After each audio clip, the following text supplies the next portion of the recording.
Hey, hello, my friend. I pray that this finds you well from wherever and whenever you are tuning in. It's August 1st, 2026, and the month of August is very significant in my life because it's a month of celebrating many anniversaries.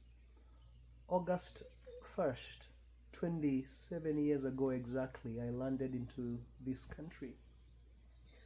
August 12th, I celebrate my middle daughter's birthday. August 18th, I celebrate my marriage anniversary, will be 19 years this year, and I also celebrate my birthday. I'm turning 46 on the 18th. Um, and as much as it is a month of celebration, it's also a month of reflection, of checking and owning my harvest, if you will.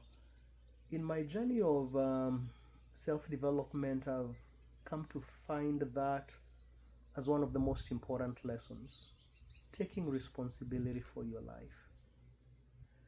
You see, at the end of the day, you and I are the common denominator in anything that we have manifested or created. One way or the other, we have played a role. And even in circumstances that we are completely out of our control, we still get to own the response. And when we get to a point where we take responsibility for our lives and we refuse to play the blame game, which is so easy, then we start making progress in our lives. So, you know what I'm going to do as I reflect on my progress?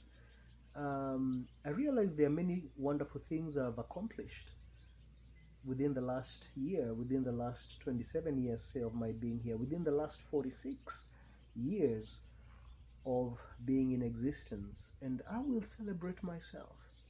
Listen, I'm yet to see a farmer who, come harvest time, feels sorry for harvesting their crop.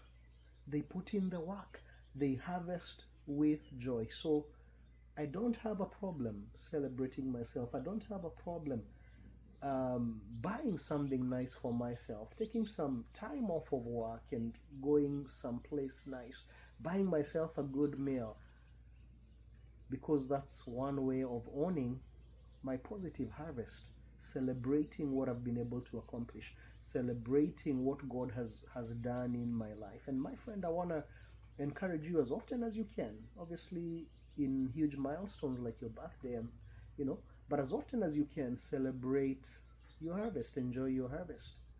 But you see, there is the other side to the harvest where I'm grateful for the things that I've accomplished, but I know that I, you know, I still could be further, right? And here is the thing: taking responsibility even for those results that are less than desirable, and essentially acknowledging them and owning them and saying, yeah, I played a part one way or the other, but then not getting stuck, saying, what is it that I can do? Can I plant different seeds, right? Can I cultivate them and tender them better? Can I use a different pesticide? And yes, I'm using a farming analogy because I find that all truths are microcosms of each other, if you will. What can I do differently so that come harvest time, in my life, harvest time is August, right? In a way, harvest time is New Year's and New Year's Eve.